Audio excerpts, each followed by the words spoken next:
Hello friends, स्वागत है आप सभी का इस नए वीडियो में। इसमें हम डिस्कस करेंगे KVPY 2020 केमिस्ट्री पार्ट 2 का सॉल्यूशन और मैं एनालाइज करूँगा कौन से क्वेश्चन का क्या लेवल था और ये किस चैप्टर से आए थे। तो इससे हम ये जानेंगे कि कौन सा टॉपिक अगले आने वाले एग्ज़ाम के लिए इम्पोर्टेंट है।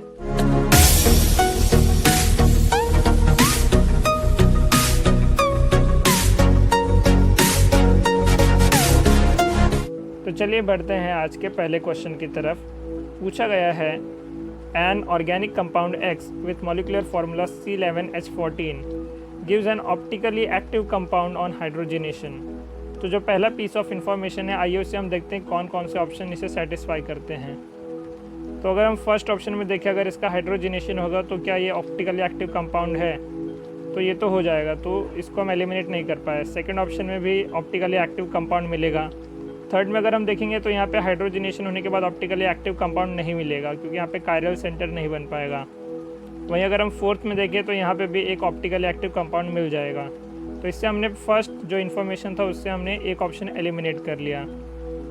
आगे दिया गया है upon ozonolysis X produces a mixture of compound P and Q। तो कभी भी अल्कीन का अगर ओजोनोलिसिस होगा तो वहाँ पे हमें एल्डिहाइड और कीटोन्स मिलने का चांस रहता है। आइए देखते हैं इनमें P और Q के बारे में क्या इन्फॉर्मेशन दिया है। Compound P gives a yellow precipitate when treated with I2 and NaOH। तो एक कैरेक्टरिस्टिक टेस्ट है ऐसे कीटोन्स का जिनके अंदर C double bond O CH3 ऐसे ग्रुप होते हैं। ऐसे कीटोन का ये प्रॉपर्टी है कि वो आयोडो फॉर्म टेस्ट देते हैं, यानी येलो प्रेसिपिटेट देते हैं CHI3 का when treated with I2 and NaOH but does not reduce Tollens reagent. तो ये कीटोन बनना चाहिए इसके ओजोनोलिसिस पे। ये हमें पता चल गया P के बारे में। Compound Q does not give any yellow precipitate with I2 and NaOH, यानी यहाँ पे ये एल्डिहाइड की बात कर रहे हैं जो सेकेंड फ्रैगमेंट से बनेगा, बट गिव्स फेलिंग्स टेस्ट। तो फेलिंग टेस्ट आपको पता है ये एल्डिहाइड का टेस्ट होता है। फेलिंग टेस्ट, टॉलेंट टेस्ट, ये सब जो होते हैं एल्डिहाइड के टेस्ट होते हैं। तो इसलिए यहाँ पे एक एल्डिहाइड बनना चाहिए और एक कीटोन बनना चाहिए। तो यहाँ पे अगर हम देखेंगे ऑप्शन डी में, जैसे इसे हम क्लीव करेंगे ओजोनोलिसिस में, तो यहाँ पे दोनों भी जो बनेंगे फ्रैगमेंट से वो कीटोन ही बनेंगे। तो जैसे हमने क्वेश्चन में रीड किया कि एक जो पार्ट है जो P है वो तो कीटोन बनाना चाहिए, लेकिन जो पार्ट Q है वो एक एल्डिहाइड होना चाहिए। तो यहाँ पे हमें दोनों भी जो कीटोन मिल रहे हैं इसकी वजह से ये भी एलिमिनेट हो जाएगा। अब अगर हम देखेंगे B में, तो यहाँ पे हमें एक कीटोन मिल जाएगा और यहाँ पे इससे एक बनेगा बेंजाल्डिहाइड, यानी PHC डबल बॉन्ड OH। तो एक एल्डिहाइड में हमें बेंजाल्डिहाइड मिल जाएगा और ये जो दूसरा फ्रैगमेंट है उससे हमें कीटोन मिल जाएगा। लेकिन इसके साथ एक प्रॉब्लम है फ्रेंड्स, कि जो बेंजाल्डिहाइड है वो फेलिंग टेस्ट नहीं देता। ये तो ठीक है कि वो I2 NaOH के साथ में येलो प्रेसिपिटेट नहीं देगा, ये कंडीशन सेटिस्फाई करेगा, लेकिन साथ में जो सेकंड कंडीशन है वो सेटिस्फाई नहीं कर पाएगा बेंजाल्डिहाइड। तो इसकी वजह से ऑप्शन बी भी एलिमिनेट हो जाएगा और by the method of elimination इससे हमें पता चल गया कि करेक्ट ऑप्शन हो जाएगा ऑप्शन ए। आप यहाँ पे पूरे रिएक्शन का स्कीम देख सकते हैं कि कैसे कैसे कौन सा रिएक्शन का फ्लो चार्ट होगा जो हमें क्वेश्चन से फॉर्म करना आना चाहिए। मैंने आपको इसको एलिमिनेशन से सॉल्व करना सिखा दिया ताकि कम से कम टाइम में आप क्वेश्चन को ईजिली सॉल्व करें। अगला क्वेश्चन अगेन ऑर्गेनिक से है। पूछा गया है the following transformation can be carried out in 3 steps. तो हमें 3 स्टेप रिएक्शन करना है जिससे ये जो रिएक्टेंट है कन्वर्ट हो जाए इस प्रोडक्ट के अंदर। The reagents required for these 3 steps in their correct order is. तो हमें ऐसे रिएजेंट बताने हैं जो ये कन्वर्जन करने में मदद करे और उनका ऑर्डर क्या होगा ये भी हमें बताना है। सो फर्स्ट ऑफ ऑल यहाँ पे हम देख सकते हैं कि एक कीटोन प्रेजेंट है और एक कार्बोक्सिलिक एसिड है, दोनों फंक्शनल ग्रुप प्रेजेंट हैं। जब भी इस टाइप के क्वेश्चन आए तो हमें ये पहचानना पड़ेगा कि कौन से यहाँ पे प्रोमिनेंट फंक्शनल ग्रुप प्रेजेंट है और प्रोडक्ट में हमें कौन कौन से फंक्शनल ग्रुप इंटैक्ट चाहिए, यानी वैसे के वैसे चाहिए, और कौन सा फंक्शनल ग्रुप को हमें कन्वर्ट करना है। तो उसके अनुसार हम रिएजेंट चूज़ कर सकते हैं। तो यहाँ पे आप देख सकते हैं जो बेंजीन रिंग है एज इट इज़ है यहाँ पे प्रोडक्ट साइड में भी, लेकिन आप यहाँ पे देख सकते हैं जो कीटोन था वो गायब हो गया और जो एसिड है वो एक कीटोन में कन्वर्ट हो गया है। तो हमें ऐसा एक रिएक्शन का मैकेनिज्म सोचना पड़ेगा जिसमें ये कन्वर्जन होना पॉसिबल हो। तो आइए हम इसे ऑप्शन वाइज चेक करते हैं कौन सा यहाँ पे ऑप्शन करेक्ट होगा। तो फर्स्ट में दिया गया NaBH4 सोडियम बोरोहाइड्राइड। आपको पता है जो सोडियम बोरोहाइड्राइड है वो कीटोन्स को कन्वर्ट करता है एक सेकेंडरी अल्कोहल में। तो यहाँ पे हमें सेकेंडरी अल्कोहल मिलेगा और ये जो एसिड है उसको कन्वर्ट नहीं कर पाएगा क्योंकि एक माइल्ड रिड्यूसिंग एजेंट है। अगर LiAH4 होता, यानी लिथियम एल्यूमिनियम हाइड्राइड होता है LiAlH4, तो ये ज़रूर एसिड को कन्वर्ट कर देता है अल्कोहल में, लेकिन यहाँ पे सोडियम बोरोहाइड्राइड होने की वजह से एसिड के ऊपर इसका कुछ प्रभाव नहीं पड़ेगा। नेक्स्ट स्टेप में जो ये कीटोन का अल्कोहल बनेगा, यानी यहाँ पे OH बनेगा सोडियम बोरोहाइड्राइड की वजह से, PCl5 से रिएक्ट करने पे आपको पता है ये OH सब्स्टिट्यूट हो जाएगा बाय Cl। यहाँ पे आपको पता है OH की जगह Cl आ जाएगा। नेक्स्ट में AlCl3 लगाने से हमें कोई फ़ायदा नहीं होगा, क्योंकि हमें यहाँ पे कीटोन चाहिए था, Cl तो हमें चाहिए ही नहीं था। तो ये पाथवे जो है ये रिकमेंडेड नहीं है, क्योंकि यहाँ पे एक Cl ऐसा ग्रुप सब्स्टिट्यूट हो रहा है जो कि हमें प्रोडक्ट साइड में नहीं चाहिए। तो ये वाला ऑप्शन है एलिमिनेट हो जाएगा। नेक्स्ट ऑप्शन में स्टार्ट किया गया है SOCl2 से। तो SOCl2 आपको पता है कार्बोक्सिलिक एसिड का जो OH होता है CO, और यहाँ पे एक OH होता है, तो उसको सब्स्टिट्यूट कर देगा OH को Cl से, तो यानी यहाँ पे COCl यानी एसिड क्लोराइड बन जाएगा।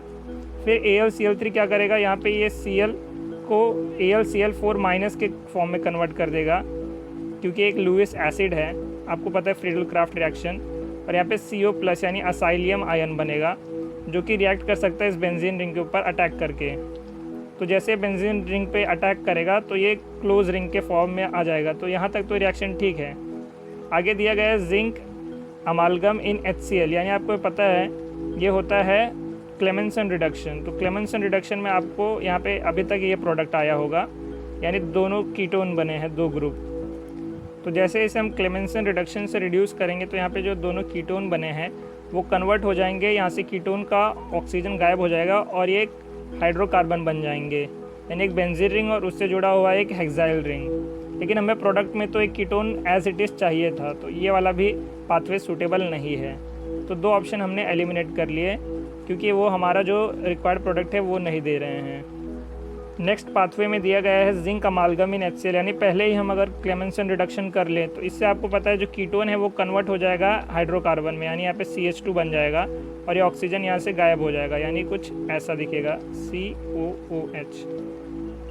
नेक्स्ट है SOCl2, तो यहाँ पे OH यहाँ पे सब्स्टिट्यूट हो जाएगा और यहाँ पे COCl बन जाएगा। फिर उसके आगे जब एनहाइड्रस AlCl3 से रिएक्ट करेंगे, अगेन ये फ्रीडल क्राफ्ट असाइलेशन रिएक्शन हो जाएगा।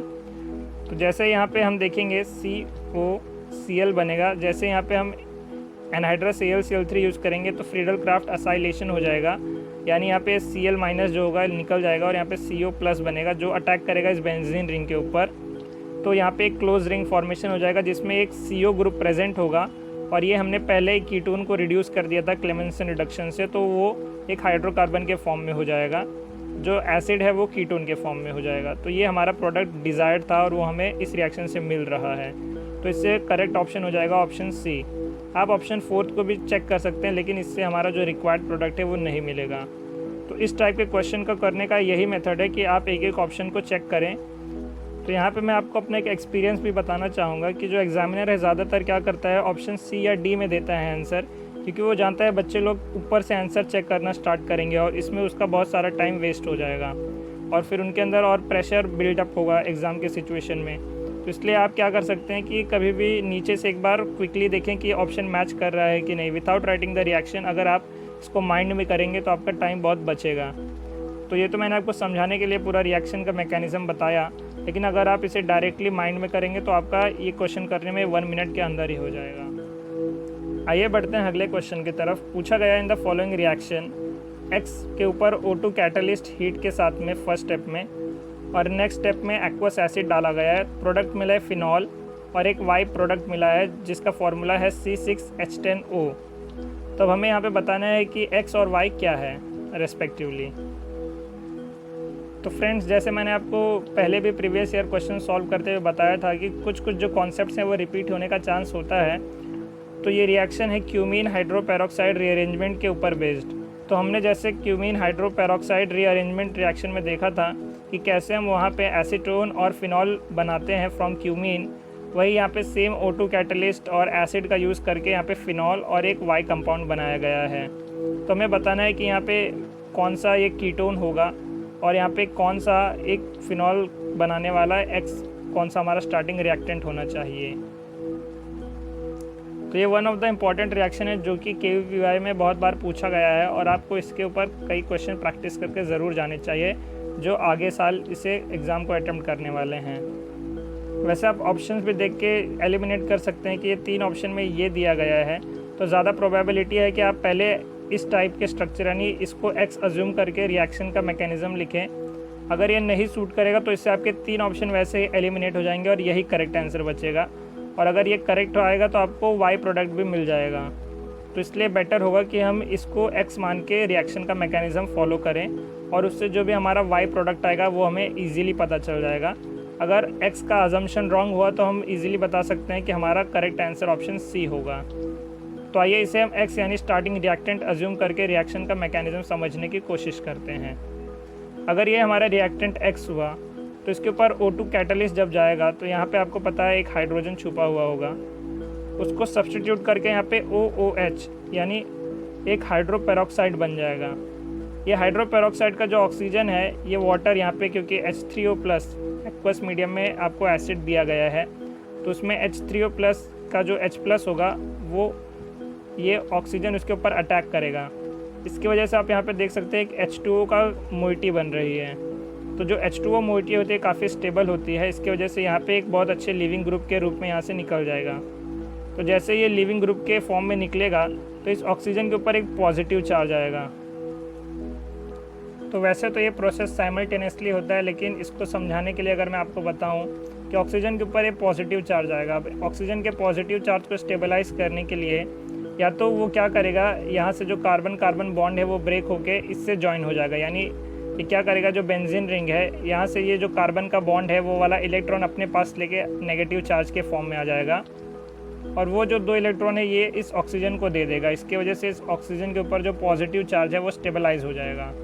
आप कहेंगे अगर इस ऑक्सीजन के ऊपर पॉजिटिव चार्ज है तो वो डायरेक्टली यहाँ से क्यों नहीं बॉन्ड ब्रेक कर रहा, क्योंकि अगर यहाँ से ऑक्सीजन का बॉन्ड ब्रेक हो गया तो अगेन हमें जो रिएक्टेंट था वही मिल जाएगा, तो इससे हमें प्रोडक्ट तो मिलेगा ही नहीं। तो लॉजिकली आप ऐसे बोल सकते हो। और इसमें जो इक्विलिब्रियम फैक्टर्स होते हैं और जो काइनेटिक फैक्टर होते हैं वो भी डोमिनेट करते हैं, तो इसके वजह से रिएक्शन फॉरवर्ड डायरेक्शन में जाता है। तो इसलिए यहाँ पे जो बॉन्ड ब्रेक होगा वो कार्बन कार्बन का बॉन्ड ब्रेक होगा और इसके बाद में आपको पता है जो बॉन्ड एंथैल्पी होती है कार्बन कार्बन की वो लोअर होती है as compared to carbon oxygen. तो यहाँ पे जैसे ये बॉन्ड ब्रेक करके ये फिनाइल ग्रुप इस ऑक्सीजन के ऊपर माइग्रेट करेगा, इस कार्बन के ऊपर एक पॉजिटिव चार्ज आ जाएगा। अब इस पॉजिटिव चार्ज को स्टेबलाइज करने के लिए ऑक्सीजन क्या करेगा, अपना जो इसके पास 2 लोन पेयर थे उसमें से एक लोन पेयर यूज़ करेगा और इस कार्बन को डबल बॉन्ड बनाने के लिए मदद करेगा। लेकिन इस चक्कर में जो ऑक्सीजन का एक लोन पेयर था वो चला गया तो उसके ऊपर एक पॉजिटिव चार्ज आ जाएगा। अगेन इस पॉजिटिव चार्ज को स्टेबलाइज करने के लिए H2 क्या करेगा, इस कार्बन के ऊपर अटैक करेगा, जिसकी वजह से डबल बॉन्ड ब्रेक होके वापस से ऑक्सीजन के पास उसके लोन पेयर इलेक्ट्रॉन आ सके। तो जैसे ये H2O यहाँ पे अटैक करेगा H2O तो इस ऑक्सीजन के ऊपर पॉजिटिव चार्ज आ जाएगा। तो जैसे ही यहाँ पे ये ऑक्सीजन है यहाँ से एक H+ को लीव कर आएगा तो यहाँ पे 2 इलेक्ट्रॉन की वजह से यहाँ पे डबल बॉन्ड बन जाएगा। तो इस कार्बन का 5 बॉन्ड होने की वजह से वो इस ऑक्सीजन को बॉन्ड ब्रेक कर देगा और ये एज अ फिनॉक्साइड ग्रुप यहाँ से लीव कर जाएगा। तो यहाँ पे जो फिनॉक्साइड ग्रुप बना है वो होगा O- इसके पास। यहाँ से जो एक H+ लीव किया है वो O- से अट्रैक्ट होके OH बन जाएगा, यहाँ पे फिनॉल बन जाएगा और यहाँ पे एक साइक्लोहेक्सेनोन नेक्स्ट जो कीटोन प्रोडक्ट है वो बन जाएगा। सिमिलर रिएक्शन होता है क्यूमीन के साथ में भी। अगर आपने वो वाला रिएक्शन अच्छे से एक बार स्टडी किया है और आपने अगर मैकेनिज़्म एक बार देखा भी है तो आप इजीली इसका आंसर निकाल के आ सकते हैं, जो कि हो जाएगा ऑप्शन डी, क्योंकि हमने ये रिएक्टेंट से स्टार्ट किया था। अगर ये करेक्ट नहीं आता है यहाँ पे आंसर, यानी हमें अगर यहाँ पे फिनॉल प्रोडक्ट नहीं मिलता और ये फार्मूला अगर आप चेक करेंगे तो C6H10O ही आएगा। तो अगर ये सेटिस्फाई नहीं होता तो हम इससे डायरेक्टली बोल सकते थे कि यहाँ पे करेक्ट आंसर सी होगा, लेकिन ये जो एक्स रिएक्टेंट था वो सेटिस्फाई कर रहा है, इसलिए हमारा जो एक्स और वाई प्रोडक्ट है यहाँ पे ऑप्शन डी से करेक्ट आ जाएगा। अगला क्वेश्चन है सॉलिड स्टेट से पूछा गया है अ 2-dimensional solid is made by alternating circles with radius a and b such that the sides of the circles touch, यानी जो दोनों भी सर्कल के साइड हैं वो टच हो रहे हैं एक दूसरे को, टचिंग सर्कल्स हैं। The packing fraction is defined as the ratio of the area under the circle to the area under the rectangle with the sides length x and y. The ratio r is equals to b by a for which the packing fraction is minimized is closest to. तो हमें r का वो value बताना है जिसके लिए जो packing fraction का वैल्यू है वो कम से कम हो, यानी मिनिमम हो। तो यहाँ पे पेपर अटैम्प्ट करने के लिए आपकी ये स्ट्रैटेजी होनी चाहिए कि जब भी आपको लगे कोई बहुत बड़ा क्वेश्चन है उसे आप बाद में अटैम्प्ट करें, और जो छोटे छोटे क्वेश्चन हैं उन्हें पहले अटैम्प्ट कर लें। जैसे इनऑर्गेनिक के और कोई ऑर्गेनिक के टेस्ट और रिएक्शंस होंगे, नेम रिएक्शन, उन्हें पहले अटैम्प्ट करें एज़ कम्पेयर टू जो भी कैलकुलेटिव या ज़्यादा टाइम कंज्यूमिंग क्वेश्चन हैं। तो मैं इसे समझाने के लिए आपको बता देता हूँ, लेकिन अगर आप एग्ज़ाम में इसे अटैम्प्ट कर रहे हैं तो इसे आप लास्ट प्रेफरेंस दें, ना कि पहला, क्योंकि इससे आपका बहुत सारा टाइम वेस्ट हो सकता है अगर आप इसे पहले करेंगे तो इसको आपको डायरेक्टली यहाँ पे आपको डेफिनेशन भी दिया गया है कि पैकिंग फ्रैक्शन क्या होता है। और वैसे भी आपको पता ही है कि जो भी एरिया ऑक्यूपाइड है by the circle atoms divided by overall जो एरिया है इस रेक्टेंगल का, वही होगा हमारा पैकिंग फ्रैक्शन, जो डेफिनेशन के अनुसार यहाँ पे दिया भी गया है। तो यहाँ पे आप देख सकते हैं सर्कल का एरिया होता है पाई आर स्क्वायर, यानी उसका रेडियस का स्क्वायर। यहाँ पे एक सर्कल का रेडियस ए है, दूसरे का रेडियस बी है, तो ओवरऑल जो एरिया ऑक्यूपाई किया है सर्कल्स ने वो हो जाएगा पाई ए स्क्वायर प्लस बी स्क्वायर। वहीं अगर आप रेक्टेंगल का एरिया देखेंगे तो एक्स इंटू वाई यानी लेंथ इंटू ब्रेथ होता है रेक्टेंगल का एरिया, तो लेंथ है 2a प्लस 2b और जो ब्रेथ है वो हो जाएगा 2a। अगर ये हमें नहीं भी दिया हो तो भी हम इसे बता सकते हैं क्योंकि ये डायमीटर के बराबर लेंथ है, तो यहाँ पे 2a इसका डायमीटर होगा, इसलिए यहाँ पे 2a हो जाएगा y का वैल्यू, और यहाँ पे 2a और यहाँ पे 2b, तो 2a प्लस 2b ओवरऑल इसका ब्रेथ हो जाएगा। तो यहाँ पे आप अगर इसका एरिया लिखेंगे तो ये हो जाएगा लेंथ इंटू ब्रेथ यानी 2a into 2a plus 2b, तो ओवरऑल इसका वैल्यू आ जाएगा 4 times a square plus ab। अब वैसे भी आपको डेफिनेशन से तो पता ही है और यहाँ पे दिया भी गया है कि इसका रेशियो ही होता है पैकिंग फ्रैक्शन, तो पाई a square plus b square divided by 4 times a square plus ab, ये है पैकिंग फ्रैक्शन का वैल्यू। अब यहाँ पे हमें थोड़ा सा एडजस्टमेंट करना पड़ेगा क्योंकि हमें r के टर्म्स में वैल्यू कैलकुलेट करना है जो कि है b बाई ए, तो हमें यहाँ पे b बाई ए वाला टर्म यहाँ पे इंट्रोड्यूस करने के लिए a स्क्वायर को यहाँ पे कॉमन लेना पड़ेगा। तो यहाँ पे जैसे हम थोड़ा सा मैथमेटिकल मैनिपुलेशन करेंगे, यहाँ पे a स्क्वायर हम कॉमन लेंगे तो a स्क्वायर यहाँ पे कैंसिल आउट हो जाएगा और ब्रैकेट के अंदर बचेगा 1 plus B square by A square और divided by 1 plus B by A. तो आपको पता है आर का वैल्यू दिया ही है b बाई ए, तो हम जैसे यहाँ पे सब्सटीट्यूट करेंगे तो ये आ जाएगा pi by 4 multiplied by 1 plus R square divided by 1 plus R. अब इसके आगे बहुत ही सिंपल सा मैथमेटिक्स का आपको यूज़ करना है जब भी आपको किसी भी फंक्शन का मिनिमम वैल्यू फाइंड करना है। जैसे यहाँ पे आपको पैकिंग फ्रैक्शन का मिनिमम वैल्यू फाइंड करना है विथ रिस्पेक्ट टू आर, तो यहाँ पे आपको इसे डिफ्रेंशिएट करना पड़ेगा और उस जो फर्स्ट ऑर्डर डेरिवेटिव होगा उसको इक्वेट करना पड़ेगा 0 से, उससे आपको मिनिमा का कंडीशन यानी आपको minimum value of packing fraction मिल जाएगा।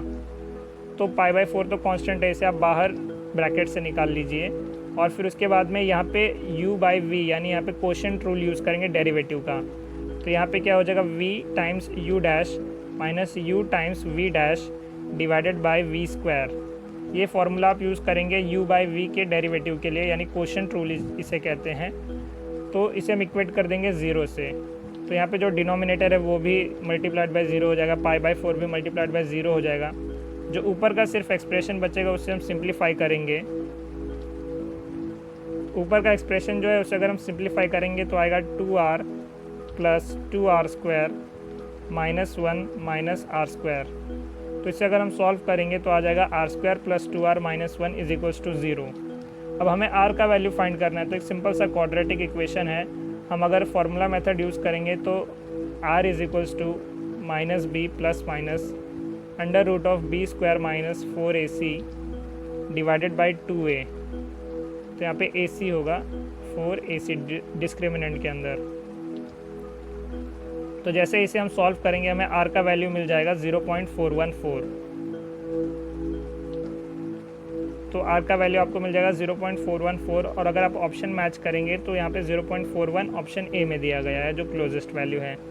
तो आप देख सकते हैं क्वेश्चन थोड़ा सा लेंथी है, साथ में इसमें आपको कुछ यहाँ पे आपको एडजस्टमेंट भी करने हैं बीच में, जैसे यहाँ पे आपको मैनिपुलेशन करना है जो हो सकता है आपको तुरंत क्लिक ना करे, तो इसमें आपका काफ़ी टाइम जा सकता है।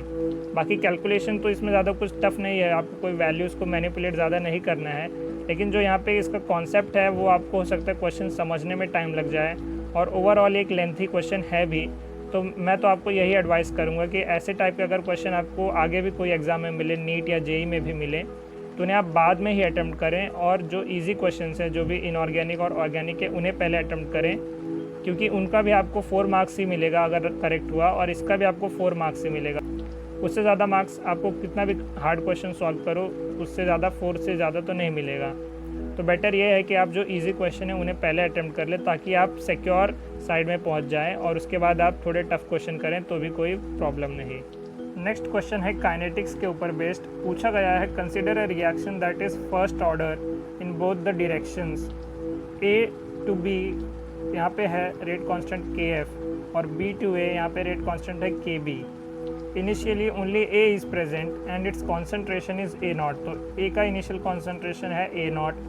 Assume AT and A equilibrium are the concentration at time T and at equilibrium. यहाँ पे concentration at time T AT है और इक्विलिब्रियम पे A इक्विलिब्रियम है सबस्क्रिप्ट में respectively. The time T at which AT is equals to A0 plus A equilibrium by 2 is. तो ये जो क्वेश्चन है ये एक बहुत ही एडवांस टॉपिक से पूछा गया है, और ये जनरली JEE एडवांस में भी नहीं आता, लेकिन ये ओलंपियाड्स वगैरह में कई बार पूछा भी गया है। तो जनरली इसे BSc 4th सेमेस्टर में पढ़ाया जाता है, लेकिन थोड़ा सा एडवांस क्वेश्चन पूछा गया है जो जनरली काइनेटिक्स चैप्टर में नहीं पूछा जाता फ्रॉम अ +2 और +1 स्टूडेंट। लेकिन मैं इसे आपको एक्सप्लेन करने की कोशिश करता हूँ। अगर आपको नहीं समझे तो भी कोई बात नहीं है, और अगर ये क्वेश्चन को आपने एग्ज़ाम में छोड़ा है तो अच्छा किया है, क्योंकि यहाँ पे आपके नेगेटिव होने के चांस थे। अगर आपको पूरा डेरिवेशन चाहिए तो उसके लिए मैं यहाँ पे अटैच कर देता हूँ, ताकि आप इस पूरे डेरिवेशन को देख के समझ सकें। लेकिन आपको यहाँ पे फाइनली ये एक्सप्रेशन याद रखना ज़रूरी है, जो कि आपके काम आएगा इस टाइप के क्वेश्चन में। बाकी अगर आप डेरिवेशन पे ध्यान नहीं देंगे तो भी आप इस टाइप का क्वेश्चन, इसे कहते हैं अपोजिट रिएक्शंस, इसको आप इजीली सॉल्व कर पाएंगे अगर आपको ये फार्मूला भी याद है तो। लेकिन जनरली इतना पूछा नहीं जाता JEE मेंस और नीट में, तो अगर आपको ये इक्वेशन याद नहीं भी रहेगा तो भी चलेगा। तो आइए हम इसे एकदम बेसिक से समझने की कोशिश करते हैं। फर्स्ट ऑफ ऑल हमें दिया गया है A कन्वर्ट हो रहा है B में और B कन्वर्ट हो रहा है A में। दोनों का रेट कांस्टेंट है, फॉरवर्ड के लिए KF और बैकवर्ड के लिए KB। फिर जब इनिशियल टाइम पे अगर हम देखेंगे तो A का कॉन्सेंट्रेशन था A0, और इनिशियली जो B था वो 0 कॉन्सेंट्रेशन था, यानी बिल्कुल भी नहीं था कंटेनर में। एट टाइम T हम अज्यूम कर लेते हैं कि उसमें से X अमाउंट ऑफ जो A था वो डिसोशिएट होके B बन गया। तो यहाँ पे B का कॉन्सेंट्रेशन X मान लेते हैं, और A0 में से X जो है वो एट टाइम T कॉन्सेंट्रेशन हो जाएगा A का, यानी जो इनिशियल कॉन्सेंट्रेशन था उसमें से जो अमाउंट B में कन्वर्ट हुआ है अगर हम उसे सब्ट्रैक्ट कर देंगे तो एट टाइम T हमें A का कॉन्सेंट्रेशन मिल जाएगा। वहीं अगर हम इक्विलिब्रियम के लिए लिखना चाहेंगे तो उसे हम सिमिलरली लिख सकते हैं कि हम मान लेते हैं कि X इक्विलिब्रियम जो है वो कॉन्सेंट्रेशन है B का इक्विलिब्रियम पर। तो अगर हम इनिशियल कॉन्सेंट्रेशन में से इक्विलिब्रियम कॉन्सेंट्रेशन को सब्ट्रैक्ट करेंगे तो हमें मिल जाएगा इक्विलिब्रियम कॉन्सेंट्रेशन ऑफ A। तो इससे हमें तीनों भी मोमेंट पे कॉन्सेंट्रेशन का वैल्यू मिल गया। इनिशियली मिल गया हमें कॉन्सेंट्रेशन का वैल्यू, एट टाइम T मिल गया, और एट इक्विलिब्रियम मिल गया, क्योंकि हमें क्वेश्चन में एट टाइम T और एट इक्विलिब्रियम दोनों भी स्पेसिफाई किया गया है। अब इसके आगे अगर आप rate of formation of B लिखेंगे तो ये हो जाएगा dB बाई dt, यानी rate of formation of B। तो वो हो जाएगा, यहाँ पे फॉरवर्ड रिएक्शन A जा रहा है तो यानी KF। एट टाइम T अगर हम लिखेंगे तो हो जाएगा A0 माइनस X, और B से A में कन्वर्ट हो रहा है एट द रेट KB, यानी बैकवर्ड इनटू उसका कॉन्सेंट्रेशन है X। तो ये एट टाइम T अगर हम देखेंगे rate of formation of B, ये एक्सप्रेशन से हमें पता चल जाएगा। लेकिन हमें पता है कि इक्विलिब्रियम पे जो rate of formation of B होगा वो 0 हो जाएगा। तो जो मैंने एक्सप्रेशन लिखा है अगर उसे हम LHS को 0 से इक्वेट करें तो ये हो जाएगा KF multiplied by A0 minus X equilibrium, क्योंकि इक्विलिब्रियम की बात हम कर रहे हैं, माइनस KB X इक्विलिब्रियम। तो यहाँ से हमें KF और KB के बीच में एक रिलेशन मिल जाएगा। इस रिलेशन से आप KB का वैल्यू फाइंड आउट कर सकते हैं, जो कि आएगा KF into A0 minus X equilibrium divided by X equilibrium. ये हो जाएगा KB का वैल्यू। ये जो मैंने फर्स्ट इक्वेशन लिखा था उसमें आप अगर सब्स्टिट्यूट करके इंटीग्रेट करेंगे विथ रिस्पेक्ट टू टाइम, यहाँ पे आप लिमिट्स का वैल्यू पुट करेंगे A0 से लेकर AT तक, और टाइम का लिमिट रहेगा फ्रॉम 0 टू टाइम T। तो after doing a little bit of mathematical manipulation और इंटीग्रेशन करने के बाद आप ये इक्वेशन फाइंड करेंगे जो है T is equals to 1/kf plus kb into ln x equilibrium divided by x equilibrium minus x। तो यहाँ पे सबस्क्रिप्ट में नहीं, यहाँ पे कैपिटल X होगा जो यहाँ पे सब्ट्रैक्ट करना है। तो न्यूमरेटर में x इक्विलिब्रियम का वैल्यू आ जाएगा a0 माइनस a इक्विलिब्रियम। वहीं जो डिनोमिनेटर का एक्सप्रेशन है x इक्विलिब्रियम माइनस x, उसके लिए अगर हम देखेंगे तो अगेन x इक्विलिब्रियम हो जाएगा a0 माइनस a इक्विलिब्रियम, और x का वैल्यू हम लिख सकते हैं यहाँ से a0 माइनस at। तो यहाँ पे हो जाएगा minus a0 minus into minus हो जाएगा प्लस at।